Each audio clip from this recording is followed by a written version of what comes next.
मृतककी श्रीमतीलाई निजको योग्यता तथा क्षमताको आधारमा रोजगारी सुनिश्चित गरिनेछ।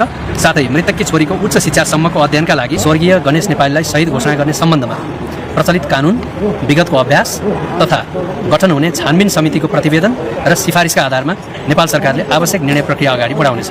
3.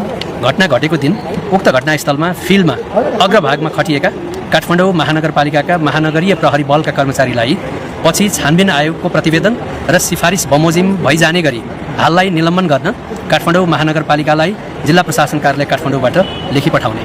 4.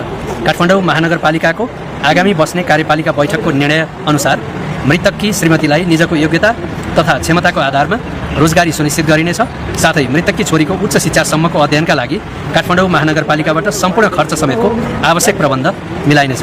यस कार्यका लागि नेपाल सरकारका सम्बन्धित निकायहरूले समन्वय गर्नेछन्। 5. काठमाडौँ महानगरपालिकाको आगामी कार्यपालिका बैठकबाट निर्णय गराई मृतकको आश्रित परिवारलाई राहत स्वरूप यथोचित रकम उपलब्ध गराइनेछ। 6.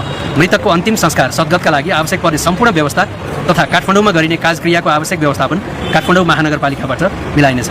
7. पीडित परिवार तथा आफन्तजनको तर्फबाट मृतकको शव बुझिलिने, शव परीक्षण, पोस्टमार्टम लगायतका कानुनी प्रक्रियामा पूर्ण सहयोग र सहजीकरण गरी सद्गत गर्ने जिम्मा लिइनेछ। 8. मृतकका एका घरका परिवारजनको आतेजाते यातायात खर्च एवं काठमाडौँमा कार्यक्रिया अवधिभर रहँदा बस्दा लाग्ने सम्पूर्ण खर्चको प्रबन्ध काठमाडौँ महानगरपालिकाले बेहोर्नेछ। 9.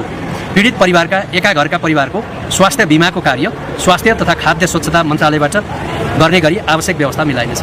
आत्मदाहको प्रयास पश्चात मृत्यु भएका गणेश नेपालीका श्रीमतीसँग सरकारले 9 बुँदे सहमति सम्झौता गरेका छन्, जसमा उहाँको छोरीलाई उहाँको बालबच्चालाई उच्च शिक्षा हासिल गराउनेसम्म लिएर उहाँलाई शहीद घोषणा गर्नसम्म लिएर र दोषीलाई कारवाही गर्न समेत लिएर र श्रीमतीलाई क्षमता र योग्यता अनुसार जागिर दिने पनि कार्य गरेका छन्।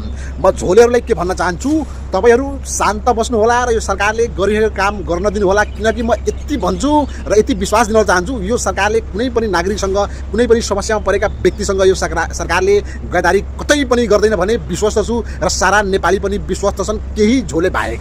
झोलेको त काम यो विरोध गर्ने, विपक्षीको त काम यो विरोध गर्ने, तर सरकारले जहाँ राम्रो गरेका छन् त्यहाँ राम्रो भन्ने हो, जहाँ खराब गरेका छन् र खराब गर्न लागेका छन् त्यहाँ हामी पनि विरोध गर्छौँ र अरू नेपालीले पनि विरोध गर्छ। सधैँ विरोध गरेर, सधैँ खेदो खनेर, सधैँ खुट्टा तानेर मात्र हुँदैन, देश सुधार हुँदैन। उहाँ साँच्चीकै उहाँले मिस्टेक गरेका छन् र आफ्नै शरीरमा आगो लगाएर बितिसकेपछि सरकारले आफ्नो तर्फबाट के गर्नुपर्छ गर्न एकदम तयार छ, इच्छुक छ। यसमा कुनै पनि डाउट छैन, शङ्का छैन। कसैले पनि, कुनै झोलेले पनि यहाँ शङ्का गरेर मान्छे उस्काएर, जनता उस्काएर, पत्रकारहरू पनि अलिकति ध्यान दिनु होला। तपाईँहरूको पनि बारेमा धेरै चर्चा भएका छन्, सही सत्य तथ्य कुरा बोलिदिनु होला। कुनै पनि पब्लिकलाई उस्काउने काम र पछाडिपट्टि पेट्रोल हालेर आगो लगाउने काम चाहिँ नगरिदिनु होला भने सम्पूर्ण नेपाली जनतादेखि लिएर झोले लगायत र सम्पूर्ण पत्रकारहरूमा पनि म हार्दिक अनुरोध गर्दछु।